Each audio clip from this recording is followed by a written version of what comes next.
नमस्कार। अगर आप एक YouTube क्रिएटर हैं तो ये खबर आपके लिए बहुत ज़रूरी है।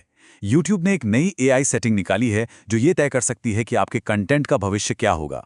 इसका नाम है थर्ड पार्टी ट्रेनिंग और आज हम एकदम आसान भाषा में समझेंगे कि ये आखिर है क्या और इसका मतलब क्या है। तो सबसे पहला और सबसे बड़ा सवाल जो हम सबके दिमाग में घूम रहा है, क्या एआई कंपनियां अपने मॉडल्स को ट्रेन करने के लिए हमारे वीडियोस का इस्तेमाल कर सकती हैं? और यहाँ एक अच्छी खबर है। डिफ़ॉल्ट रूप से इसका जवाब है नहीं। जी हाँ, YouTube ने ये पक्का किया है कि जब तक कोई क्रिएटर खुद से परमिशन ना दे तब तक उसका कंटेंट सेफ है। और सच कहूँ तो यही इस पूरे अपडेट की सबसे काम की बात है। चलिए, अब जरा गहराई में जाते हैं।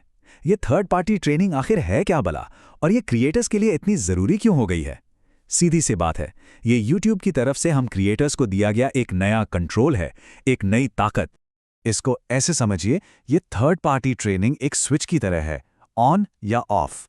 ये सेटिंग क्रिएटर्स को ये पावर देती है कि वो फैसला कर सकें कि गूगल को छोड़कर क्या कोई और एआई कंपनी उनके पब्लिक वीडियोस का इस्तेमाल अपने एआई मॉडल्स को सिखाने के लिए कर सकती है या नहीं। अब सवाल आता है कि क्या आपका कंटेंट इसके लिए एलिजिबल है भी या नहीं।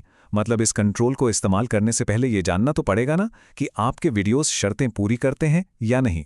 तो हाँ, YouTube ने इसके लिए कुछ नियम बनाए हैं। तो देखिए, किसी भी वीडियो के लिए ये 3 शर्तें पूरी होनी ही चाहिए।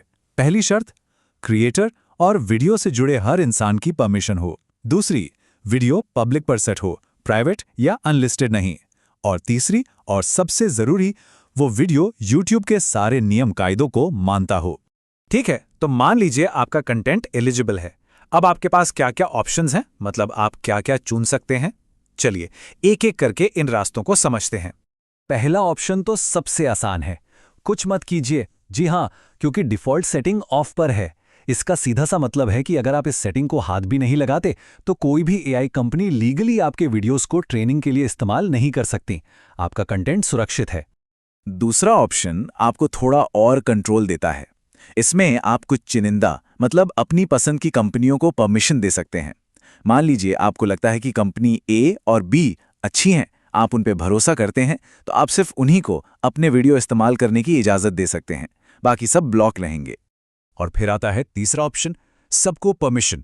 लेकिन यहां जरा ध्यान देने वाली बात है, इसमें सिर्फ आज की कंपनियां ही नहीं बल्कि भविष्य में आने वाली कोई भी नई एआई कंपनी शामिल हो जाएगी। मतलब ये सबसे ओपन ऑप्शन है और शायद सबसे रिस्की भी।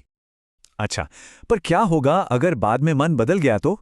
कोई बात नहीं, आप किसी भी टाइम अपनी परमिशन वापस ले सकते हैं। जैसे ही आप सेटिंग को वापस ऑफ करेंगे, भविष्य में आपके वीडियोस का इस्तेमाल रुक जाएगा। हाँ, इस बदलाव को पूरी तरह लागू होने में करीब 7 दिन लग सकते हैं, लेकिन एक बात गांठ बांध लीजिए, जो ट्रेनिंग पहले ही हो चुकी है उसे बदला नहीं जा सकता, वो परमानेंट है। चलिए, अब आते हैं कुछ और जरूरी डिटेल्स पर, मतलब वो छोटी छोटी बातें जिन पर ध्यान देना बहुत जरूरी है, जैसे कि पैसा, डेटा और भी बहुत कुछ। और अब वो सवाल जो शायद सबके मन में है, क्या इस परमिशन को देने के बदले में क्रिएटर्स को कोई पैसा मिलेगा? जवाब एकदम साफ और सीधा है, जीरो। बड़ा सा जीरो। फिलहाल YouTube की तरफ से इसके लिए कोई पेमेंट नहीं है। तो सवाल उठता है कि भाई पेमेंट क्यों नहीं है? देखिए, बात यह है कि YouTube इस मामले में पेमेंट का लेन देन नहीं देख रहा। अगर किसी क्रिएटर को पैसे कमाने हैं तो उन्हें सीधे उस एआई कंपनी के साथ एक अलग से डील या एग्रीमेंट करना होगा। सिर्फ इस सेटिंग को ऑन कर देने का मतलब ये बिल्कुल नहीं है कि पैसे आने लगेंगे। एक और बात, आपका जो भी फैसला होगा, हाँ या ना, वो पब्लिक होगा। मतलब कोई भी थर्ड पार्टी कंपनी YouTube के डेटा एपीआई के जरिए ये चेक कर सकती है कि आपने अपने वीडियोस के लिए परमिशन दी है या नहीं। ये कोई छिपी हुई बात नहीं होगी। और अब हम आते हैं सबसे आखिरी और शायद सबसे जरूरी हिस्से पर, एक रियलिटी चेक। ये बात जरा ध्यान से सुनिएगा। यहां पर खुद YouTube की बात को समझना बहुत जरूरी है। वो साफ साफ कहते हैं कि YouTube पूरी तरह से ये कंट्रोल नहीं कर सकता कि थर्ड पार्टी कंपनियां क्या करती हैं। मतलब एक बार डेटा चला गया तो वो क्या करेंगी, इसकी पूरी गारंटी YouTube नहीं ले सकता। और जानते हैं, यही वजह है कि उन्होंने ये सेटिंग बाय डिफॉल्ट ऑफ रखी है। ये असल में क्रिएटर्स के लिए एक सेफ्टी नेट है। तो देखा, अब कंट्रोल पूरी तरह से क्रिएटर के हाथ में है।